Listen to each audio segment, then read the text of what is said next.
So I was having a conversation with someone a couple of days ago, and he was really struggling with his thinking, and it was sort of spinning and negative.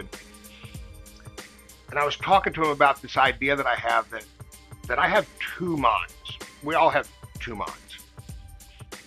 And basically, I like to call them the monkey mind and the spiritual mind. The monkey mind is driven by my midbrain, my sort of fight or flight response, and it's hypervigilant and it's always watching for a threat. That's its job. And because our culture over the last 80 years has become increasingly more sort of spiritually adrift, and our communities have fallen apart, and that thing that used to feed our spirit has kind of waned.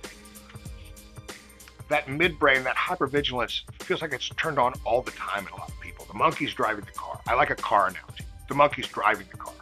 And for me, for a long time, the monkey was driving the car, and my spiritual mind was tied up in the trunk with duct tape on its mouth. And then I began to learn to do things that sort of fed my spirit and helped me build spiritual health.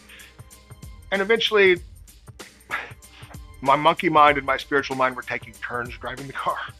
And gradually, my spiritual mind got to be driving all the time. And every once in a while, the monkey mind is sitting in the passenger seat and grabs a wheel, yanks it, and tries to steer us into the curb. But I'm able to spot the two. You know, monkey mind thinking is reactive. Underneath it is usually a fear or a perceived threat.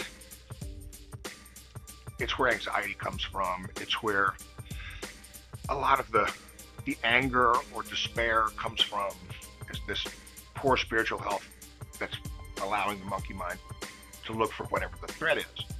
Unfortunately, the threats that are out there, and I'm not saying there aren't threats out there, Lord Almighty, but addressing the threats out in the world won't fix my spiritual health. And so the monkey mind continues to drive the car.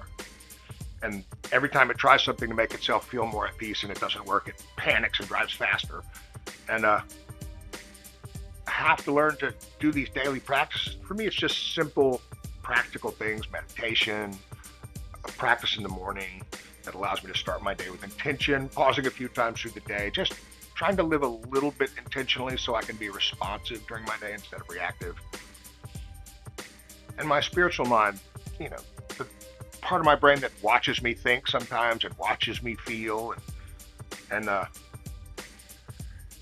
that isn't panicked all the time, it gets to sort of drive the car most of the time these days. And I'm not special. Anybody who does what I do on a regular basis gets the sort of results I'm getting. So can you spot your monkey mind and your spiritual mind? Can you see those two? Do you have experiences with the two? And are you doing anything actively to try and, you know, let the spiritual mind drive the car a little bit more regularly? If not, you know, might be something to look into. Anyway, hope your day's going better than you think it is. I'll see you next time.